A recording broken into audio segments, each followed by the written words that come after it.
Bonjour et bienvenue sur Neutrinopolis, mon réseau ferroviaire intriqué à la complexité quantique. Aujourd'hui, premier épisode de mon cours sur le protocole de la Z21. Vous avez été nombreux à me dire que oui, ça vous intéressait à ce que je fasse un cours. Dans ma vidéo d'introduction, je vous avais posé la question. Et donc, par rapport à votre intérêt, je me suis dit, zut, maintenant que je me suis proposé à le faire, je vais devoir le faire. Donc, c'est vrai que je n'ai pas posté des vidéos depuis 3 semaines, mais j'ai mis ce temps à profit à la réflexion, à comment j'allais construire et organiser mon cours sur le protocole de la Z21. Alors, j'ai dû aussi déconstruire mon logiciel pour en retirer la substance principale que je vais vous montrer et vous expliquer. Donc ça m'a pris assez bien de temps. Mais voilà, je suis prête à commencer, donc on y va tout de suite. Sommaire de ce premier épisode sur mon cours sur le protocole de la Z21.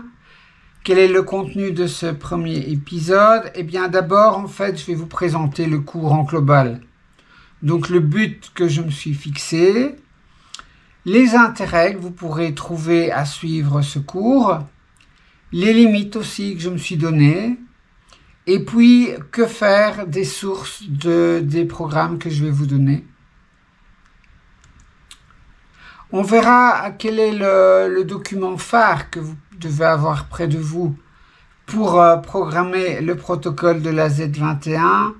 Donc c'est un document éventuellement à télécharger et à imprimer pour le garder à côté de votre ordinateur. On va voir ensuite déjà un aperçu global. Donc on va survoler toutes les commandes du protocole de la Z21 pour déjà peut-être en déduire des choses importantes. Et puis on va commencer à programmer. On va donc faire déjà deux fonctions importantes pour la Z21. C'est la fonction d'initialisation et la fonction de clôture avec la Z21. Enfin, on terminera par comment traduire une fonction PHP dans un autre langage, parce que oui, vous n'êtes pas obligé de programmer en PHP comme moi je l'ai fait. Vous pouvez vous-même avoir votre propre langage de programmation, et donc je vous montrerai une manière facile de traduire mes fonctions dans un autre langage.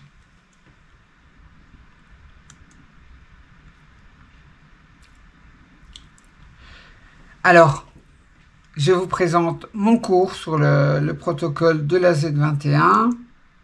Mon but, c'est quoi? D'abord, c'est de vous présenter et de vous expliquer le protocole de la Z21. Et c'est de construire avec vous une implémentation de ce protocole en PHP et de vous l'expliquer. Donc, autrement dit, c'est de construire les commandes software pour attaquer la Z21. Quels sont les intérêts que vous pouvez trouver à ça? C'est d'abord que vous n'allez plus jouer à votre réseau ferroviaire de la même façon. C'est-à-dire que après avoir suivi mon cours, quand vous allez commander votre réseau, lancer des ordres à votre réseau, vous ne verrez plus ça de la même manière. Quand vous allez commander une locomotive, vous allez vous dire « Ah ouais, quand je fais ça, alors il y a telle commande qui passe sur les rails avec tel et tel paramètre, telle et telle information. » Et vous ne verrez plus votre réseau de la même manière. Ça va élargir votre horizon. Une autre manière de le dire, c'est que en fait, je trouve que vous faites tous vraiment des réseaux formidables. Vous avez tous une énorme créativité pour construire votre réseau, mais je trouve que la limite, en tout cas des vidéos que je vois sur YouTube, c'est toujours le logiciel de commande. C'est des logiciels qui sont achetés dans le commerce et je trouve que c'est dommage. Je trouve que le réseau ferroviaire doit s'étendre aussi aux interfaces, aux écrans, au clavier et votre créativité doit aussi pouvoir s'exprimer dans ça. Et je trouve que par rapport à mon cours, ça va vous permettre justement d'élargir votre créativité aux interfaces. En plus de ça, vous allez pouvoir évidemment créer un logiciel vraiment où vous allez mettre l'accent sur les besoins de votre réseau.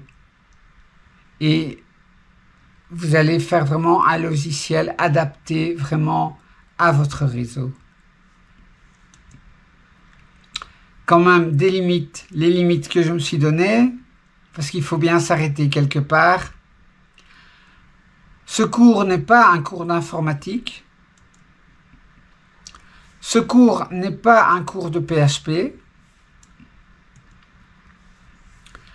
Je ne vais pas rentrer dans la gestion de l'interface, les écrans, les commandes clavier, les commandes souris, etc. Non. Moi, j'en reste aux commandes pour attaquer la Z21 avec son protocole. Je vais supposer aussi que vous avez une connaissance de base. Donc, vous n'êtes pas informaticien, mais vous avez au moins déjà suivi un cours d'initiation à la programmation, que vous avez un langage de prédilection et que vous savez programmer, faire des petits logiciels sur votre ordinateur.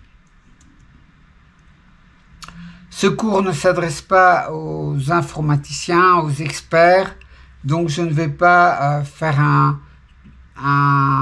je dirais, programmer en langage orienté objet et je ne vais pas faire une gestion compliquée des erreurs. Enfin, je vais supposer que le flux des messages est synchrone. C'est-à-dire, ça veut dire quoi? Ça veut dire que quand vous envoyez une requête à la Z21, vous allez ensuite lire sur le socket, le bus de la Z21, vous allez lire la réponse. Vous vous attendez à recevoir la réponse à la requête que vous avez envoyée et pas une autre information. Parce que effectivement, si vous jouez à plusieurs sur le réseau avec plusieurs ordinateurs ou plusieurs interfaces, quand la Z21 met à jour, par exemple, change un aiguillage, vous pouvez lui demander d'envoyer le changement vers tous les centres de contrôle pour que tous les centres de contrôle fassent la mise à jour de ce qui s'est passé sur le réseau. Donc à ce moment-là, quand vous allez lire sur le bus de la Z21, ce que vous trouvez, c'est peut-être pas le message, ce à quoi vous vous attendiez. C'est peut-être un autre message et que le message de votre quête se trouve après. Donc vous devez faire une gestion globale de tous les messages possibles que vous pouvez recevoir. Je ne vais pas me lancer là-dedans. Je vous l'ai dit, moi je vais supposer, vous envoyez une requête, vous allez lire sur le bus de la Z21 et vous vous attendez à recevoir la réponse à cette requête-là. Pour un réseau simple ou même un réseau déjà comme le mien, ça suffit puisque moi je joue seul, j'ai qu'un poste de commande et donc je n'ai pas besoin d'avoir des retours de la Z21 et de changer les paramètres de la Z21 pour qu'il me rétro-signale tout ce que je fais.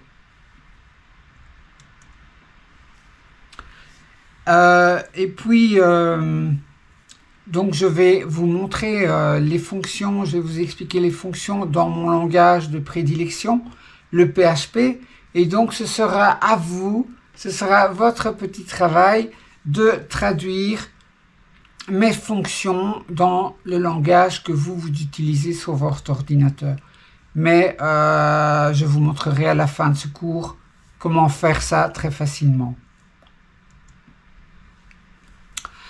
Les sources que je vais vous donner, eh bien, je vous les donne, elles sont libres de droit, c'est cadeau. Je vous donne mon travail. Par contre, il ne sera pas possible de les télécharger. Je ne vais pas donner de lien vers mes sources. Donc, il faudra que vous recopiez à la main mes fonctions à partir de mes vidéos. Pourquoi? Parce que comme ça augmente mon indice de popularité sur YouTube. Vous devez visionner mes vidéos, les arrêter, les mettre en pause, les redémarrer pour copier mes sources. Donc, c'est un peu donnant-donnant. Je vous donne mon travail gratuitement, mais en même temps, j'attends de vous que vous recopiez les sources à partir de mes vidéos. Comme ça, j'augmente aussi mon indice de popularité sur YouTube. Voilà. Donc, c'est du donnant-donnant. La Bible, maintenant, du protocole Z21, c'est le document qui s'appelle Z21 LAN Protocol Specification.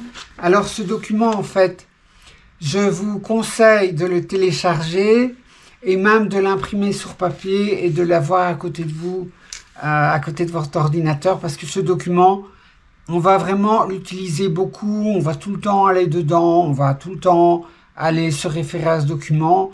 C'est vraiment le document phare pour commander la Z21. Donc, je vous donne le lien pour le télécharger sur votre ordinateur, en dessous de la vidéo. Un deuxième document, c'est l'interface description. Donc, encore une fois, c'est un document super intéressant parce qu'il présente beaucoup de schémas. Il présente beaucoup de schémas sur la Z21 et ça permet de comprendre certaines choses qui ne sont pas expliquées dans le premier document.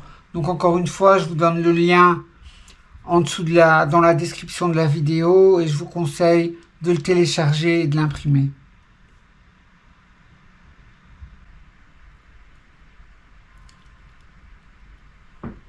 Donc on va voir maintenant l'ensemble, un aperçu global de l'ensemble des commandes de la Z21. Donc je vais jongler avec les deux documents que j'ai cités précédemment. Je prends le document Z21 LAN Protocol Specification, je vais dans la table des matières et là je vais retrouver l'ensemble des commandes de la Z21. Alors, vous voyez déjà une chose, c'est que toutes les commandes sont préfixées par LAN. Pourquoi? Parce qu'en fait, LAN c'est l'abréviation de Local Area Network. Et que si je regarde le schéma, ici, je vois que la Z21, avec son routeur Wi-Fi, avec des ordinateurs branchés soit via le routeur, soit via un câble un câble RJ45, cet ensemble-là forme un petit réseau d'ordinateurs. Et donc, forme un réseau local et donc c'est pour cette raison que toutes les commandes sont préfixées par LAN. Alors dans la table des matières, ils ont classé quand même, ils ont regroupé par thème les commandes. Donc le premier thème, on va voir les commandes système, les commandes de statut et les commandes de version.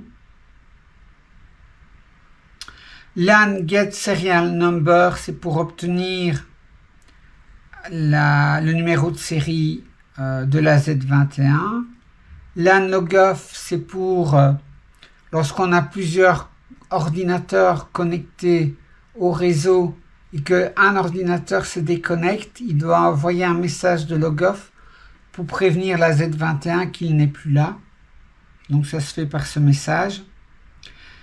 LAN X get version, vous l'aurez compris, c'est pour obtenir la version de la Z21. Alors pourquoi est-ce qu'il y a un X devant certaines commandes et d'autres pas? C'est une bonne question que je me suis posée longtemps et puis j'ai compris en fait que c'est en rapport avec le Xbus. Donc le Xbus permet de connecter des interfaces de commandes sur la Z21 et toutes les commandes qui sont préfixées par LAN X, ce sont des commandes qui seront atteignables par les différentes interfaces de commandes. Voilà. Nous autres, comme on travaille à partir d'un ordinateur, on a accès à toutes les commandes, qu'elles soient X ou non X. LAN X get status, c'est pour obtenir le statut de la Z21. Donc, est-ce qu'elle est en court-circuit? Est-ce qu'elle est en mode de programmation? Est-ce qu'il y a du courant sur les rails, etc. Alors, LAN X set track power off et la réponse LAN X BC track power off, c'est pour couper le courant des rails, d'accord? LAN X BC, BC voulant dire broadcasting, donc message de diffusion. Donc on a la requête et sa réponse. Pour mettre du courant sur les rails, maintenant remettre du courant, c'est LAN X set track power on et sa réponse ce sera LAN X BC track power on. Lorsque la Z21 se met en mode de programmation, elle enverra le message LAN X BC programming mode, tandis que quand elle se met en court-circuit, elle va envoyer le message LAN X BC track short circuit. Lorsqu'on envoie une commande qui n'est pas correcte et qui est incompréhensible pour la Z21, elle va renvoyer le message LAN X unknown command.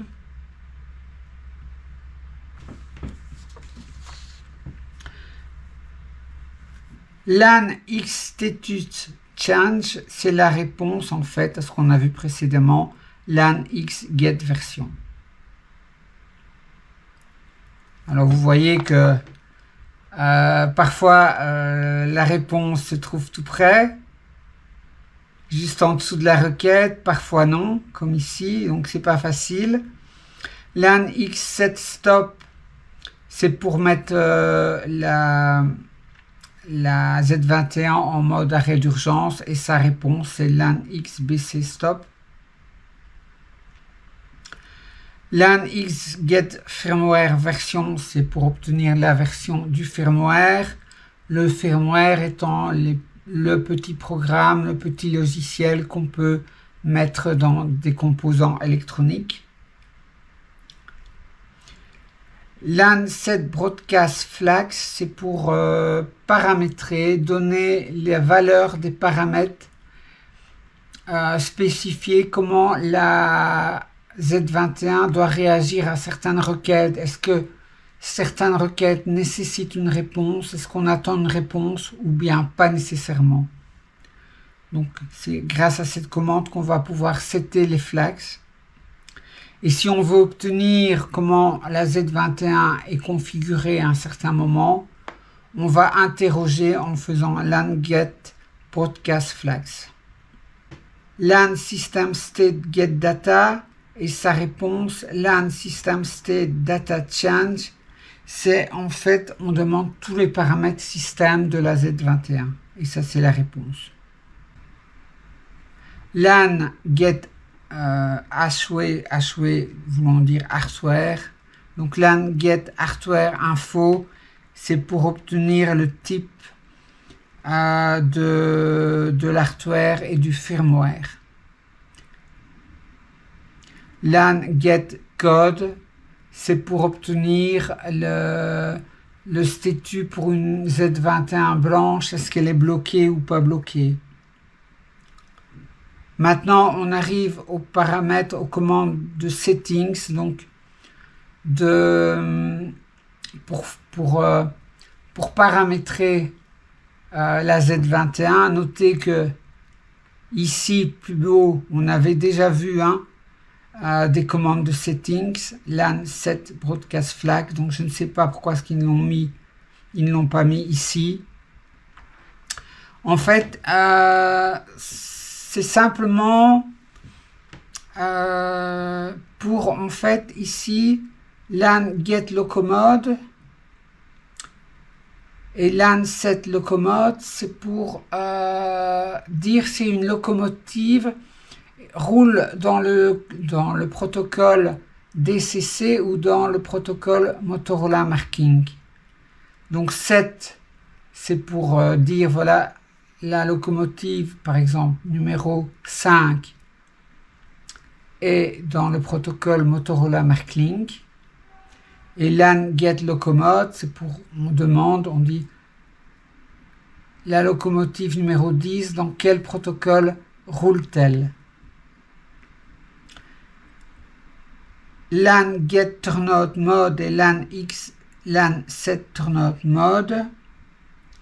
C'est la même chose pour les décodeurs d'aiguillage. On peut les faire fonctionner soit dans le protocole DCC, soit dans le protocole Motorola Marking. Ça permet donc soit de setter, d'imposer le protocole à un décodeur et d'interroger quel est le protocole d'un certain décodeur. Les commandes driving, donc les commandes de conduite.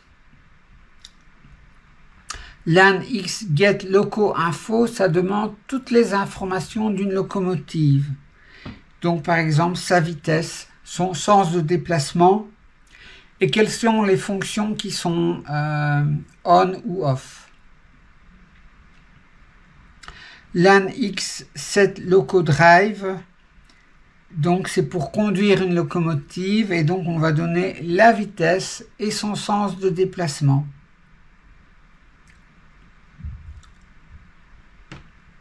LAN X set loco function, c'est donc pour piloter les fonctions F0, F1, F2, etc.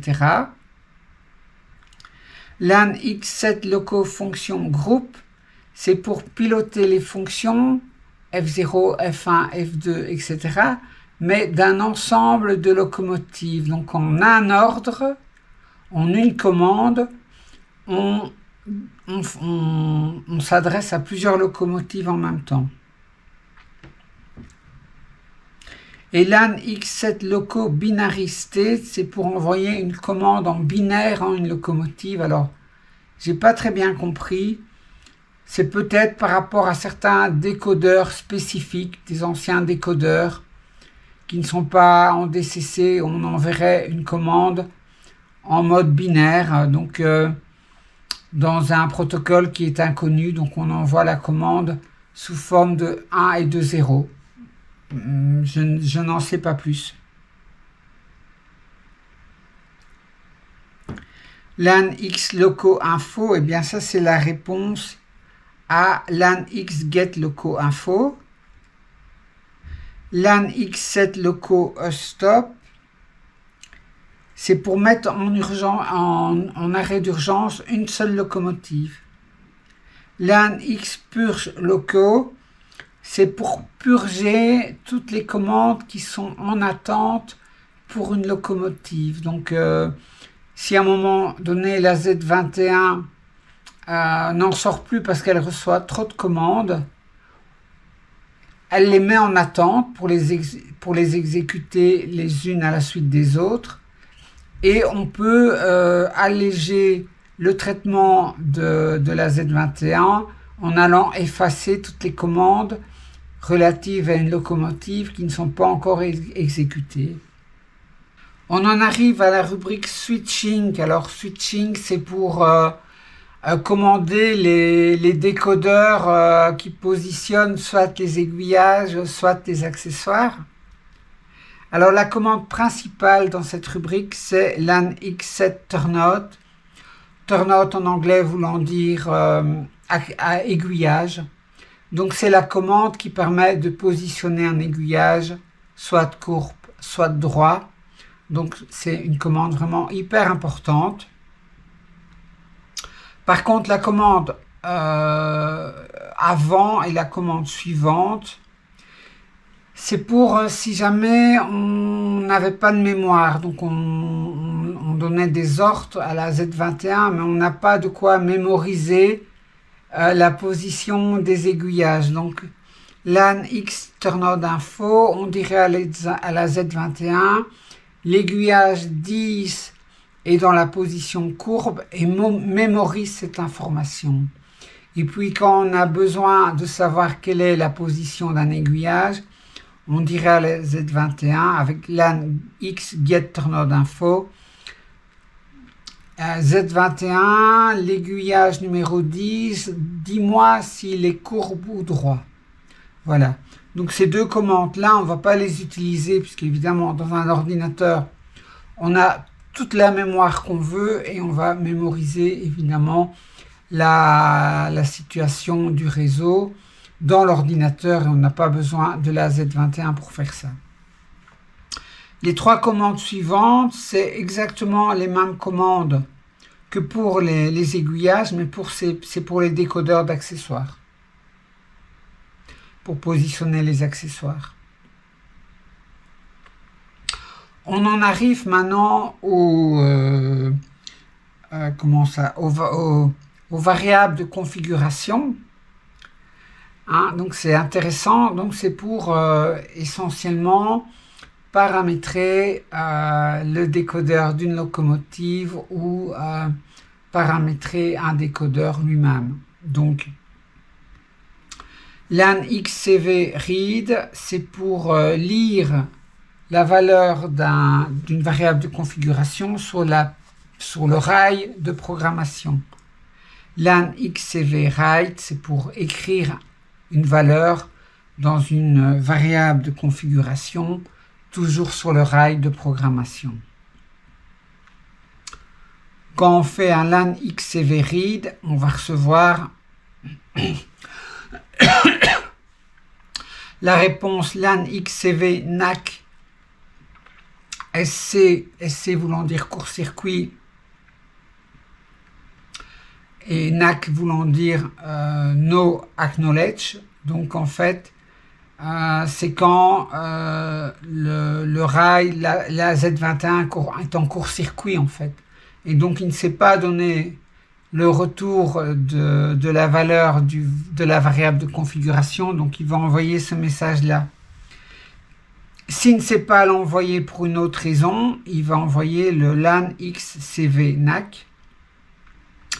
Et sinon, si c'est OK et qu'il a la valeur, qu'il renvoie la valeur, il va envoyer le LAN XCV result. Donc vous voyez ici, on a le cas où on envoie une requête et à cette requête, on peut recevoir 3 messages différents.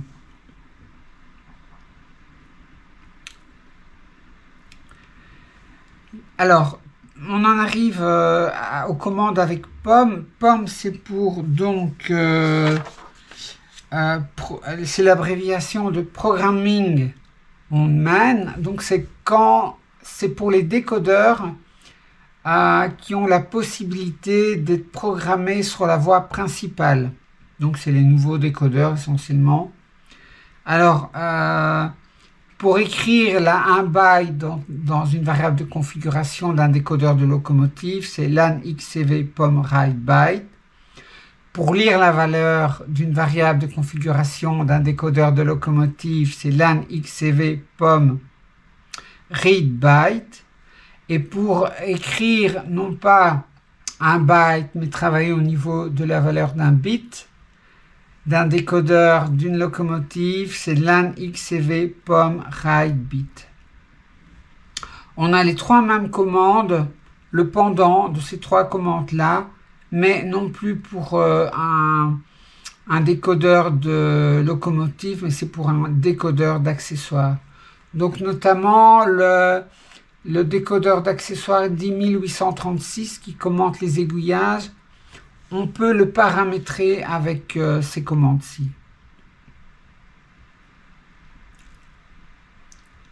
LAN X write byte, c'est pour écrire une valeur dans un décodeur Motorola Marklink. Bon, ça on ne va pas utiliser, c'est le vieux protocole avant DCC.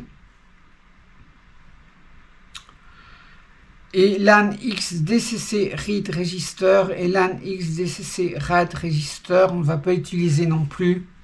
C'est pour les très vieux décodeurs DCC. On en arrive à la rubrique feedback Airbus. Donc Airbus, c'est pour rétro-signalisation. Bus. Donc c'est le bus de rétro-signalisation de la Z21. Donc ces commandes-là, en fait, je ne vais pas les implémenter. RICOM, c'est les commandes liées au protocole RICOM.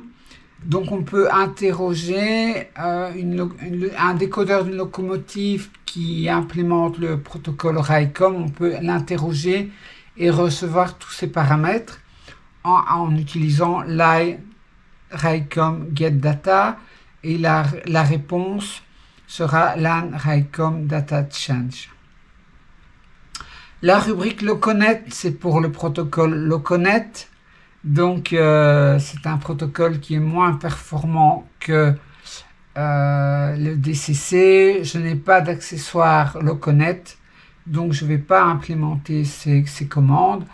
Si vous êtes intéressé à quand même avoir l'implémentation de ces commandes, vous pouvez me le demander et je ferai l'effort d'écrire les fonctions.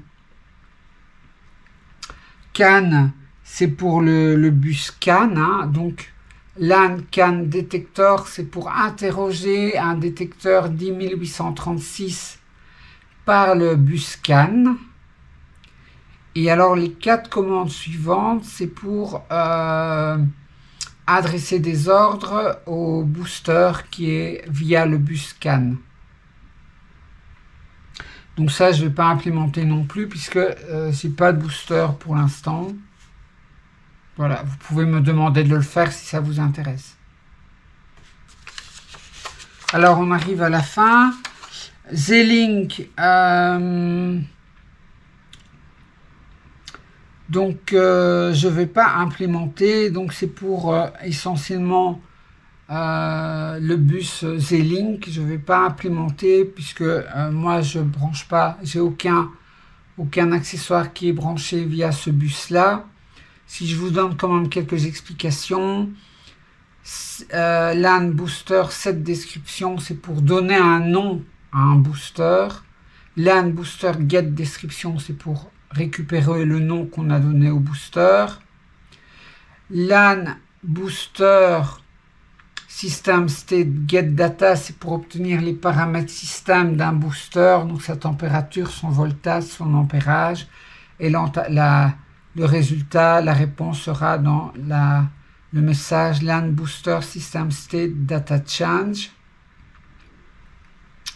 Et LAN booster set power, c'est pour mettre de l'électricité sur les rails, je pense, au niveau du booster.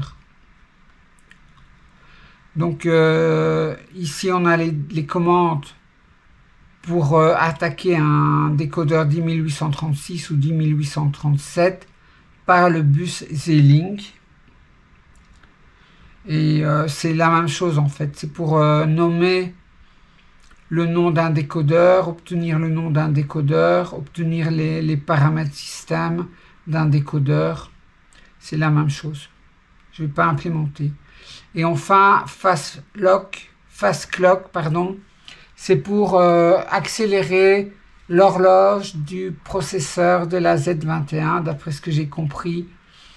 Donc, je ne vais pas jouer à ça non plus. Je vois pas trop l'intérêt, à moins d'avoir un énorme réseau et que le temps de réponse de la Z21 ne serait plus satisfaisant. On accélérerait la vitesse de traitement de la Z21. Mais je ne vais pas implémenter ces commandes-là.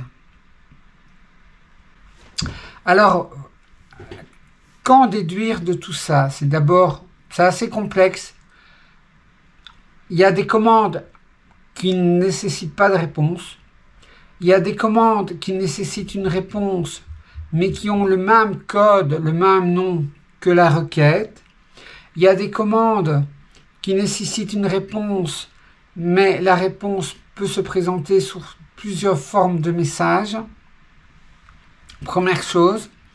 Deuxième chose, c'est que vous voyez, c'est que les commandes sont regroupées par bus, et donc typiquement, ces commandes ont été faites par des ingénieurs système. Donc les ingénieurs qui ont conçu la Z21, qui ont assemblé la Z21 et qui ont mis dans la Z21 les différentes cartes électroniques hardware, et bien pour ces différentes cartes électroniques, ils ont fait regrouper les commandes pour chaque carte électronique. C'est comme ça qu'on a des commandes pour chaque bus en fait.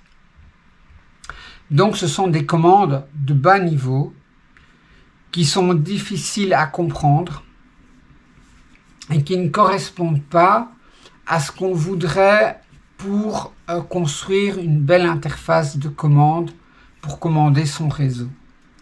Donc nous autres, on va bien sûr utiliser ces commandes, on n'a pas le choix, mais on va construire une interface à un niveau supérieur, une interface qui est beaucoup plus logique et beaucoup plus facile pour que vous puissiez construire votre logiciel de commande de votre réseau. Alors commençons notre interface de programmation haut niveau pour la Z21. Donc ici, j'ai ouvert un fichier, un nouveau fichier. Alors, les tags, ne vous inquiétez pas, c'est pour dire que c'est du PHP. Donc, une interface de haut niveau. Qu'est-ce que typiquement un programme qui commande votre réseau va faire? Il va faire d'abord une initialisation. Donc, on aura une fonction d'initialisation.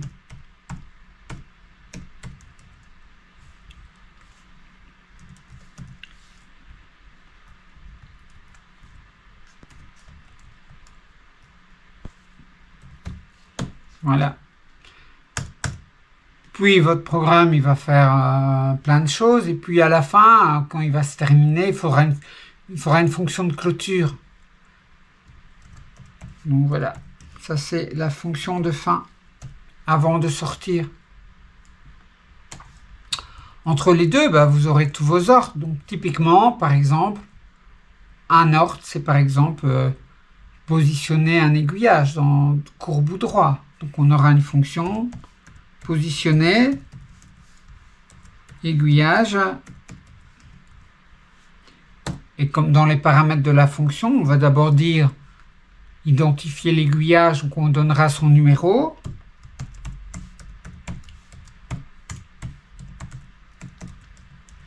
Et on donnera la position dans laquelle on veut positionner l'aiguillage, courbe ou droit. Donc on aura la position.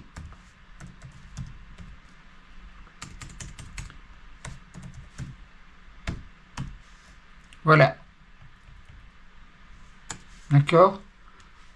Comme ce sont trois fonctions, nos trois premières fonctions de haut niveau de notre interface, toutes les fonctions de notre interface, on va les préfixer par Z21. Comme ça, on les reconnaîtra.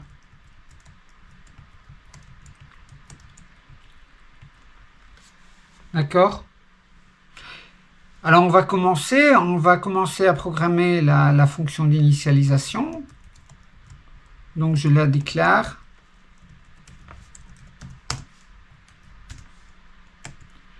Qu'est-ce qu'il va y avoir à l'intérieur? On va devoir initialiser la connexion avec la Z21. On va devoir initialiser le bus. Donc le protocole s'appelle UDP. C'est pour User Diagram Protocol. C'est le protocole qui est utilisé par la Z21. Donc on va devoir initialiser ce protocole. Donc on va appeler une fonction UDP initialisation. D'accord? Et finalement, c'est la même chose pour notre fonction de clôture. Dans notre fonction de clôture, qu'est-ce qu'il va y avoir? Donc là, je déclare ma fonction.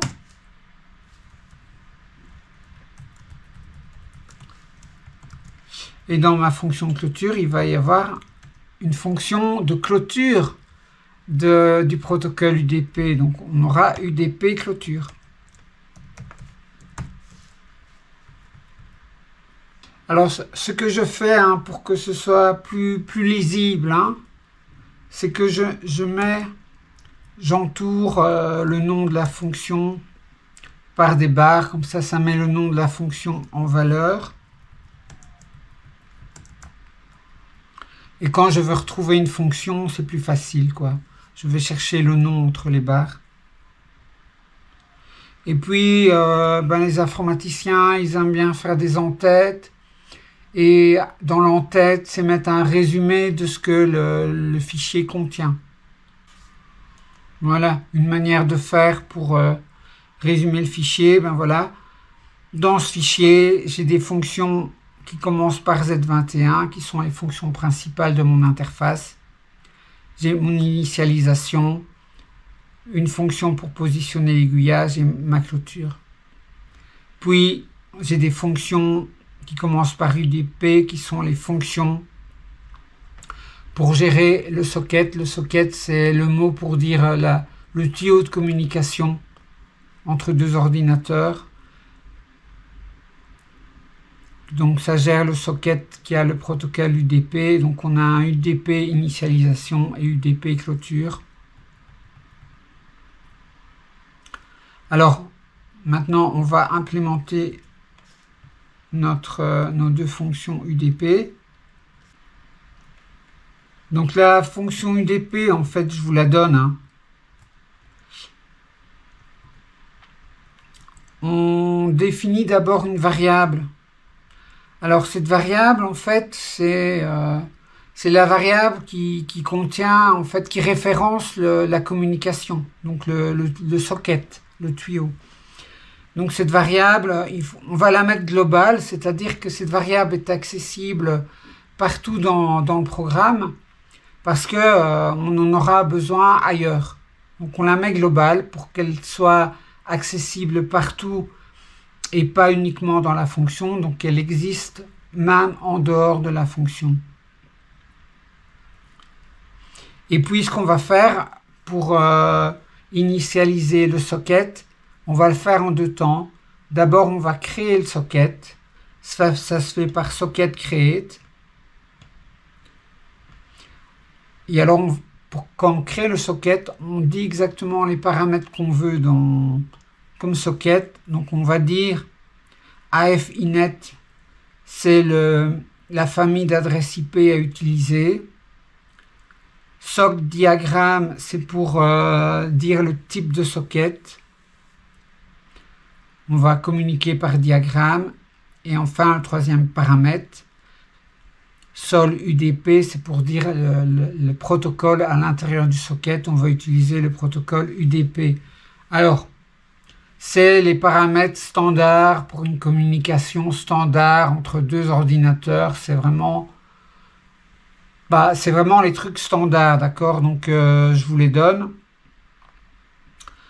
Alors, cette fonction retourne une valeur qui est en fait le pointeur vers la socket, ou bien, si vous voulez, la référence vers la socket. Si la référence est false, ça veut dire qu'il y a eu un problème, et donc on affiche un message d'erreur. Sinon, on continue, et à ce moment-là, puisqu'on a créé la socket, il faut ensuite s'y connecter, et donc ça se fait avec la commande socket connect. On va donner déjà la référence de la socket, donc on donne la variable socketptr, et à ce moment-là, on va donner l'adresse IP du serveur, c'est-à-dire l'adresse IP de la Z21, 192.168.0.111, et on va donner le port de la Z21, c'est 21.105. Ça, ce sont les paramètres par défaut de la Z21. Moi, J'ai pris les paramètres par défaut, j'ai rien changé. Cette fonction retourne une variable, et si cette variable est false, ça veut dire qu'il y a eu une erreur. Sinon, c'est correct et on a terminé. D'accord? La variable, la fonction de clôture correspondant à ça,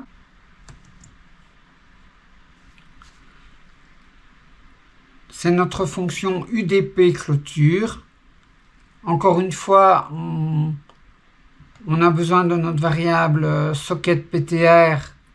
Et il faut la déclarer globale pour qu'on prenne la variable globale à toutes les fonctions. Et puis on va faire simplement un appel à la fonction socket close.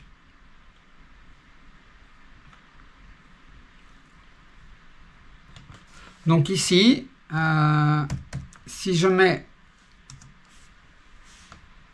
Z21 position aiguillage entre commentaires, c'est parce que je ne l'ai pas encore implémenté, on ne va pas le faire cette fois-ci. Mais on a déjà notre premier programme sur de la Z21, donc on a notre initialisation et notre clôture. La fois prochaine, ce qu'on va faire, on va tester pour voir si ça fonctionne, cette initialisation et cette clôture. On va donc faire, par exemple, implémenter, ce sera notre première commande, ce sera demander le numéro de série de la Z21. Donc on fera une fonction Z21 numéro de série avec comme paramètre le numéro de série et cette fonction renverra le numéro de série. On fera ça la prochaine fois.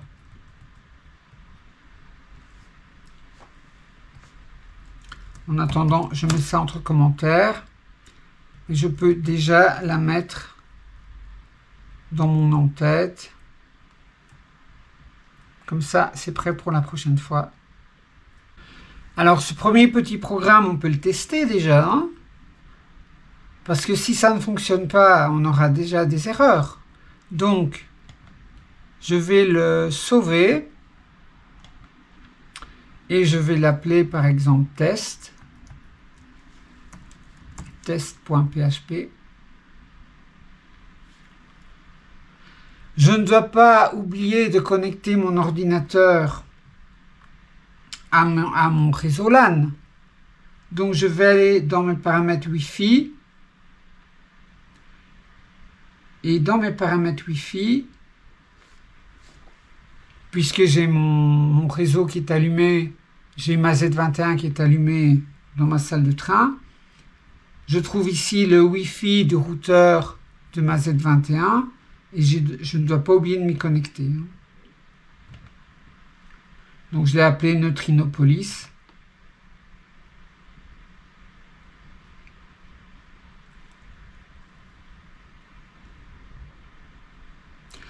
Voilà, je suis connecté maintenant au réseau de mon train électrique et donc maintenant je vais simplement lancer une fenêtre et je vais, puisque en fait j'ai préparé à l'avance, je suis dans le bon répertoire, je vais donc lancer l'interpréteur de commande PHP et je vais lancer l'exécution de mon fichier qui s'appelle test.php. Effectivement, il ne se passe rien, c'est bon signe. Ça veut dire que l'initialisation et la clôture se sont faits correctement.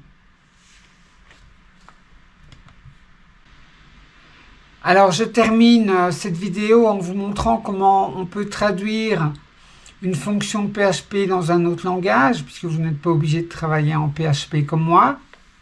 Donc, pour ça, c'est facile. Vous ouvrez une fenêtre avec Chrome ou bien un autre explorateur sur ChatGPT. Alors ici, c'est ChatGPT version 3.5. C'est un ChatGPT qui est gratuit. Je vous donne le lien en description. Quand vous arrivez sur le site, vous devez d'abord vous enregistrer, mais c'est gratuit. Et je crois qu'il faut donner que son email et un mot de passe, et peut-être son nom, mais il n'y a pas grand-chose. Donc vous inscrivez avec le bouton Sign Up. Et puis vous pouvez vous connecter. Voilà, j'ai donné mon login et mon mot de passe et je suis connecté. Alors en fait, on arrive ici, vous avez un prompt où vous pouvez poser vos questions. Donc, si je veux, par exemple, traduire dans un autre langage la fonction UDP initialisation, je prends la fonction, je la copie avec un CTRL-C, je retourne dans ma fenêtre de mon explorateur et dans le prompt, je mets simplement « Peux-tu me traduire cette fonction PHP en Python par exemple ?» Puis je fais un CTRL-V pour mettre la fonction. Et comme ça, dans mon prompt, j'ai ma question et puis j'ai la fonction. J'envoie le message. Et puis il me répond. Voilà, bien sûr, voici la traduction de la fonction en Python. Voilà.